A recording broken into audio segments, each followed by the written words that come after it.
Ce soir à Kinshasa, c'est l'heure du grand départ.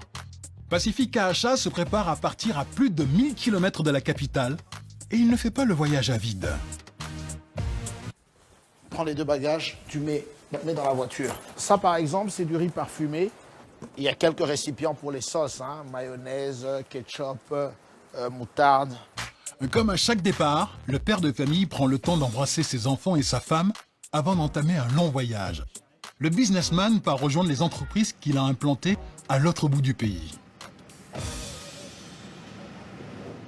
Direction Bunia, au nord-ouest de la RDC.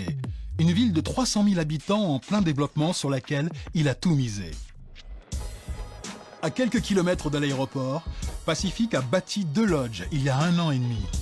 Un hôtel haut de gamme qui propose des services jusque-là inexistants à Bunia. Aristote, tu peux venir m'aider à décharger les valises, s'il te plaît? À l'intérieur, une dizaine de chambres, un bar ou encore un restaurant. En cuisine, Pacifique s'assure que la marchandise qu'il a ramenée est bien inventoriée. Quand on t'emmène le colis comme ça, tu jettes un coup d'œil. Il faudra réceptionner le tout et comparer avec le packing list qui vient de Kinshasa. Il était prévu qu'on vous emmène 10 cartons de poulet, ce qui fait 100 pièces. Et une fois par semaine, on fera le même exercice. Avec cet hôtel, Pacifique vise surtout la clientèle d'expatriés, les salariés des multinationales ou encore les représentants des ONG. Alors, quand il innove sur les menus, c'est en pensant au goût des Occidentaux. Ça, c'est une expérience qu'on va tenter. C'est des saucisses pour faire les hot dogs.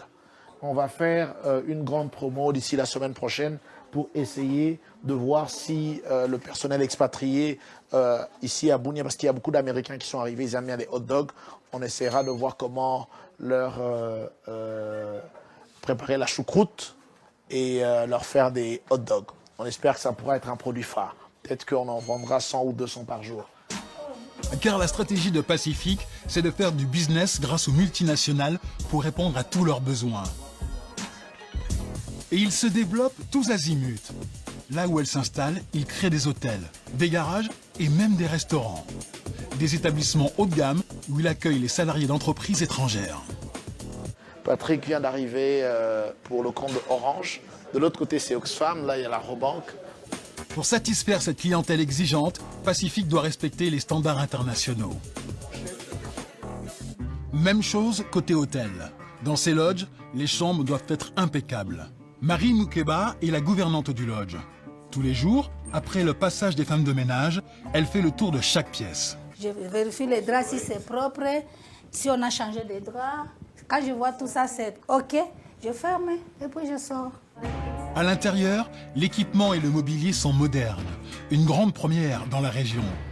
Surtout, cet hôtel offre tout le confort d'un établissement de la capitale, avec un accès à l'électricité et à l'eau chaude 24 heures sur 24. La différence avec beaucoup d'autres hôtels, du moins des clients qui nous viennent, disent toujours merci pour le fait qu'ils n'ont jamais vécu une nuit sans avoir l'électricité ou encore de l'eau. Et l'eau arrive avec la pression. Donc, ils ont de l'eau chaude dans leur chambre à tout moment. Un luxe rendu possible par Pacifique lui-même. C'est lui qui a construit le réseau d'eau et d'électricité.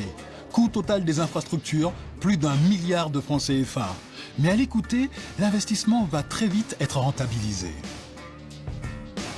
Ce site fait à peine 30 mètres sur 20 mètres. C'est 600 mètres carrés. Mes 5 chambres, c'est un potentiel de $500 par jour.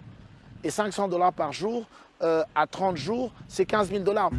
C'est grâce à son propre parcours professionnel que Pacifique a eu l'idée de se lancer sur ce marché. Moi-même, j'ai travaillé par le passé pour les Nations Unies, j'ai travaillé pour le groupe Anglo-Gold Ashanti et nous avions souvent beaucoup de difficultés à loger nos cadres qui venaient en mission. La qualité ne suivait pas. Et donc, j'ai identifié cette niche et on essaie de voir dans quelle mesure on peut combler ce déficit que nous avions d'un point de vue infrastructure au niveau de Bunia.